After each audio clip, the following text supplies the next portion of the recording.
sinalakay ng mga otoridad ang isang drug den sa Barangay Masipag, Puerto Princesa City na nagresulta sa pagkakaaresto ng 5 individual at pagkakakumpiska ng ilegal na droga at drug paraphernalia.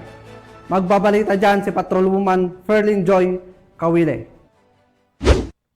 Arestado ang 5 individual ng salakayin ng mga operatiba ng PIDEA, PNP Maritime at Puerto Princesa Police Station 1 ang isang bahay na nagsisilbing drug den sa Barangay Masipag, Puerto Princesa nito lamang ika-26 ng Marso taong kasalukuyan. Target ng operasyon ng 3 individual na kinabimilangan ng 2 babae at 1 lalaki, ngunit kasama rin sa mga inaresto ang mag-asawang nagmamay-ari ng bahay.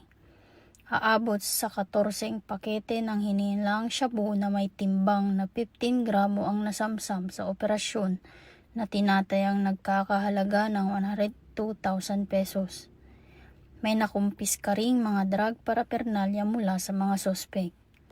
Patunay lamang na ang kapulisan katuwang ibang ahensya ng gobyerno ay patuloy sa pagpapatupad ng kanilang sinumpaang tungkulin kontra kriminalidad na magkaroon ng maunlad at mapayapang komunidad tungo sa isang bagong Pilipinas.